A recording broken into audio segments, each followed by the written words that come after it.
جائے جو آپ نے ہمیں انٹرنیشنل ایجوکیشنل سسٹم دیا، اس میں اگر میں بات کروں تو سب سے پہلا پوائنٹ، نبی کریم علیہ الصلوۃ والسلام نے ایجوکیشنل سسٹم کو مضبوط کرنے کے لیے مختلف علمی مجالس، حلقات کا قیام، یعنی صرف ایک یونیورسٹی کی حد تک محدود نہیں کہ جس کے اندر ہم کہیں کہ الصفہ، جو کہ فرسٹ یونیورسٹی کنسیڈر کی جاتی ہے اسلام کے اندر، کہ ہم کہتے ہیں کہ نبی کریم نے صرف اس تک محدود رکھا ہو، نہیں، ایسا نہیں ہے، بلکہ نبی کریم علیہ الصلوۃ والسلام نے مسجد کے مختلف گوشوں کے اندر، مختلف قرب و جوار کے اندر، صحابہ کے گھروں کے اندر، حتیٰ کہ آپ اگر کہیں باغ میں تفریح کرنے لے جا رہے کسی صحابی کے، وہاں پر بھی سوال و جواب مختلف انداز میں، علمی انداز کے اندر صحابہ مسائل ذکر کر رہے ہیں، آپ ان کے جوابات دے رہے ہیں، آپ اس کو ڈسکس کر رہے ہیں، آپ ان کی علمی صلاحیتوں کو اجاگر کر رہے ہیں۔ اس انداز کے اندر نبی کریم علیہ الصلوۃ والسلام نے ایجوکیشنل سسٹم کو اسپریڈ کیا، اور آج پوری دنیا اس نظام تعلیم جو مصطفیٰ علیہ السلام نے دیا تھا اس سے متاثر ہوئے بغیر نہ رہ سکے، سب کے سب گرویدہ ہو گئے، الحمدللہ۔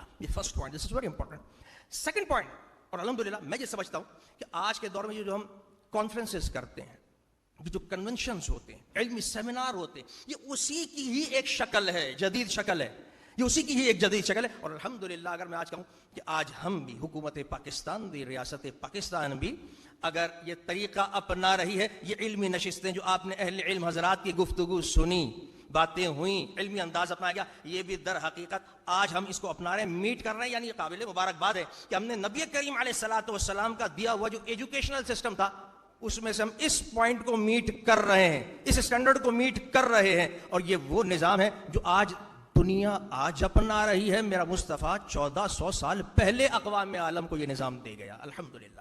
Second point which is very important، نبی کریم نے جو کورس ڈیزائن کیا، جو سلیبس، جو content, there is no violence، zero violence تھا، یعنی سلیبس اور کانٹینٹ بھی زیرو وائلنس، اور جو میتھڈالوجی ہے وہ بھی زیرو وائلنس، یعنی طریقہ تدریس، طریقہ تعلیم، اس میں بھی کسی قسم کا وائلنس نہیں ہونا چاہیے، تشدد نہیں ہونا چاہیے، جو آپ کا سلیبس، کانٹینٹ وہ بھی، اور جو پڑھانے کا انداز، اور معلمین اور اساتذہ کی تربیت بھی۔ مجھے وہ حدیث مبارکہ یاد آتی ہے، بخاری شریف کی حدیث ہے، ایمان تازہ ہوتا ہے سن کر، اور نبی کریم کا انداز تعلیم اور کس انداز میں آپ نے ایجوکیشنل سسٹم کو سپریڈ کیا۔ حدیث میں آتا ہے عربی آیا، جاء عربی، اور اس نے نیا زمانہ تھا، ظاہری بات ہے وہ اس زمانے کے اندر مسجدوں کا نظام اس طرح نہیں جس طرح آج ترقی یافتہ دور ہے، تو کچی مسجد، مٹی کی بنی، وہ دور پرانا زمانہ۔ اچھا، لوگ بھی اتنے ایجوکیٹڈ نہیں تھے، اس قدر زیادہ تعلیم یافتہ، مثقف نہیں، آہستہ آہستہ سیکھ رہے ہیں احکامات، اسلام کے احکامات، ایجوکیشن، مختلف ٹاپکس سے متعلق۔ اب ہوا کہ وہ جیسے ہی آیا عربی، تو آیا اور مسجد کے اندر وہ پیشاب کرنا شروع ہوا، بالا فی الناس۔ اب یہاں سمجھنے والی بات، جیسے ہی وہ پیشاب کے لیے بیٹھا اور پیشاب کرنا شروع کیا، تو صحابہ کرام اب جو ایجوکیٹڈ تھے، جنہوں نے نبی کی صحبت سے علم حاصل کیا ہوا تھا، ان کو تو برداشت نہیں ہو سکتا تھا، انہوں نے احکامات سمجھے ہوئے، ایجوکیشن لی ہوئی ہے، ایک وہ جس کے ایجوکیشن نہیں ہے، دیر آر ڈفرنس، اس آدمی کے درمیان جس نے ایجوکیشن نہیں لی ہوئی اور اس کے درمیان جس نے لی ہوئی ہے۔ تو انہوں نے نبی کریم علیہ السلام، انہوں نے یہ دیکھا، اور نبی کریم نے جیسے ہی دیکھا کہ یہ صحابہ اب دوڑ رہے ہیں اس کے پیچھے اور کہنے لگے مہما، رک پکڑو اس کو، پکڑو، یہ کیا کر رہا ہے؟ تو آپ علیہ الصلوۃ والسلام نے وہ جو صحابہ اس کو پکڑنے کے لیے دوڑ رہے تھے، کہ اور حدیث میں جو شراح جو شارحین ہیں وہ کہتے ہیں گویا کہ وہ مارنے لگتے اس کو، دیکھیں نبی کریم علیہ الصلوۃ والتسلیم نے اسی وقت یہ منظر دیکھ رہے تھے۔ اب یہ تعلیم کا انداز دیکھیے، کیا انداز اپنایا میرے مصطفیٰ نے رحمت للعالمین اور معلم کائنات نے، جن کے ہم تعلیمی نظام کو سمجھنے کے لیے بیٹھے ہوئے ہیں۔ تو آپ علیہ الصلوۃ والسلام نے فوراً فرمایا دعوہ، لیو دیم، چھوڑ دو اس کو، چھوڑ دو اس کو، اس کو ہاتھ نہیں لگاؤ۔ اس کو چھوڑنے کے بعد اب جب اس نے پیشاب کر لیا، اچھا اس پر علیحدہ بھی لیکچرز اور ڈسکس ہے کہ نبی کریم علیہ الصلوۃ والسلام میں ایجوکیشنل سسٹم ہی نہیں، میڈیکلی سسٹم، کہ ایک انسان پیشاب یا اس قضاء حاجت کر رہا ہو، اس کو درمیان میں روکنا اس کی صحت کے لیے کتنا خطرناک ہے، کس طریقے سے اس کی میڈیکلی ہیلتھ ڈسٹرب ہوتی ہے۔ نبی کریم علیہ الصلوۃ والسلام اسی لیے کہا جاتا ہے معلم کون، کائنات کا معلم ہے، ہر زاویے سے دیکھ رہے تھے۔ آپ نے کبھی چھوڑ دو اس شخص کو، چھوڑ دو اس کو، اللہ کو۔ اب کیا ہوا، ادھر صحابہ کو سمجھایا، صحابہ کرام کو بتایا ایسا کرو، تم جاؤ اور پانی کا ڈول ڈالو، صاف کرو مسجد، جو احکامات تم نے تو سیکھے میں۔ جب اس نے کیا کر لیا، تب اس کو دعا رسول اللہ صلی اللہ علیہ وسلم، profit piece be upon him, کال ہم، اس کو بلایا، بلا کے پیار سے بٹھایا اور پھر بڑی محبت سے سمجھایا، ہذہ المساجد لا تصلح للبول والقذر۔ یاد رکھو عربی، اے خدا کے بندے، یہ جو مسجدیں ہوتی ہیں نا، یہ پیشاب کے لیے، خانوں کے لیے، گندگی کے لیے نہیں بنائی جاتی.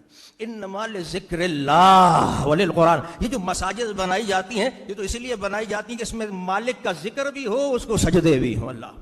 اور پھر ایک تاریخ ساز جملہ فرمایا، تاریخ ساز جملہ فرمایا انما بعثتم میسرین ولم تبعثوا معسرین. کہا تمہیں جو بھیجا گیا. اب دیکھیے ایک طرف ان کو ایجوکیٹ کر رہے ہیں کس محبت کے ساتھ، کانٹینٹ، سلیبس جس میں وائلنس نہیں. اور سیکنڈ چیز جو میرے مشار کر رہے ہیں کیونکہ آگے ان صحابہ نہیں تو پڑھانا ہے، تو کیا خوبصورت جملہ فرمایا. بس جی حضور ہے. تو فرمایا کہ لم تبعثوا، کہ دیکھو تمہیں تو جو بھیجا گیا ہے وہ بھیجا اس لیے گیا ہے، اس لیے نہیں بھیجا گیا کہ تم لوگوں کو تنگی میں مبتلا کر دو، پریشانیوں میں مبتلا کر دو. تم امت حبیب مصطفیٰ ہو. جیسے حبیب دنیا کے لیے رحمت بن کر آیا ہے، اس کے بنائے ہوئے ٹرینڈ یافتہ معلم کا بھی کمال یہ ہونا چاہیے کہ وہ لوگوں کے لیے رحمت کا باعث بن جائے. الحمدللہ. میں بس آخری ایک بات اور ذکر کر کے بس ایک چھوٹی سی، کہ تیسرا جو اہم ترین پوائنٹ ہے وہ اس حوالے سے کہ اس سے پہلے مقررین نے بڑے عمدہ انداز میں یہ بات ذکر کی کہ اخلاقیات اور تربیت، اور واقعی یہ مین موضوع ہے. لیکن کبھی ہم نے اس بات پہ سوچا، یہ تھرڈ پوائنٹ ماشاءاللہ باقی چیزوں میں ریاست اپنا کام اور بڑے اچھے ہم پوائنٹس کو میٹ کر رہے ہیں، لیکن کیا کبھی ہم نے سوچا کہ اخلاقیات ہمارے اداروں سے کیوں ختم ہو گئی اور تربیت کیوں ختم ہوئی، ڈیپلی اور تھورلی، جس کے اوپر سب نے گفتگو کی. ماشاءاللہ ہمارے محترم وزیر صاحب نے بھی، احباب نے بھی، اس سے پہلے بھی منسٹرز نے، احباب نے، ساتھیوں نے، علماء کرام نے. کبھی سوچا کیوں، غلطی کہاں ہو رہی ہے. حضور والا بس یہ آخری نقطہ سمجھے گا، بڑی اہمیت ہے.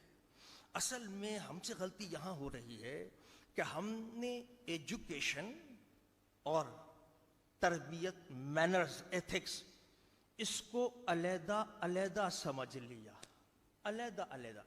ہم نے کیا کیا، جو نعرے آئے نا، ہم نے کہا تربیت چھوڑتے ہیں، ایسا کرتے ہیں جو نیا نعرے آئے ہیں، لبرلزم، ماڈریشن، ماڈرنائزیشن، حقوق کی برابری، آزادی، یہ بڑے اٹریکٹیو نعرے ہیں. ہم نے کہا ان کے پیچھے چلتے ہیں، اس کو چھوڑتے ہیں. اور میں کمال آپ کو بتاؤں، جس ایجوکیشن کے اندر سے ہم نے تربیت کو نکالا ہے، جس ایجوکیشن میں سے ہم نے اخلاقیات، مورلٹی کو نکالا ہے، سر ولیم میور یہ کہتا ہے کہ ہمیں حیرانگی اس بات پر ہے کہ اس سے پہلے ایجوکیشن میں کسی نے کمبائن نہیں کیا تھا. ایجوکیشن کے اندر مورلٹی، اگر کوئی ذات ہے، he combined the morality with education, is the Muhammad peace be upon him. اگر کسی نے ایجوکیشن کے ساتھ جوڑا ہے تو محمد کریم کی ذات گرامی. مجھے امید ہے تمام ریاست بھی کوششیں کرتی رہتی ہے اس حوالے سے، اخلاقیات کے حوالے سے بھی، تشدد کے حوالے سے بھی، اور الحمدللہ تمام ہی مکاتب فکر کے علماء بھی کوششیں کر رہے ہیں، ریاستیں بھی کوششیں کر رہی ہیں. میں مبارکباد پھر سب کو پیش کرتا ہوں. میں بھی بحیثیت جامعۃ الازہر شریف، جو دنیا کی سب سے بڑی گریٹسٹ اینڈ اولڈسٹ یونیورسٹی ہے الحمدللہ، وہاں ان کے جب لیکچرز ہوئے انہوں نے جو متعین کیا مجھے ایز اے فقیر کو، ایز اے رئیس فرع العابطہ، رابطۃ العالمیہ لخریج الازہر، ازہر شریف کا جو اس وقت نمائندے کے طور پر ہے، وہ الحمدللہ کردار میں تھا. وہاں پر بھی ہم نے اسی موضوع پر ترتیب بنائی کہ ہمارے یہاں پاکستان کے اندر بھی اللہ کے فضل و کرم سے ہم ایسا نہیں ہے کہ ان چیزوں سے غافل ہیں اور تعلیمی نظام کو نہیں دیکھ رہے ہیں. نہیں، اللہ کے فضل و کرم سے، اللہ کے فضل و کرم سے، وہ دعاؤں سے، نبی کریم کی رحمت سے ہم اس میں اخلاقیات بھی اور ایسا بھی ڈال رہے ہیں کہ جس کے اندر عنصر دہشت گردی کا بھی ڈال. جزاک اللہ، بہت شکریہ. السلام علیکم.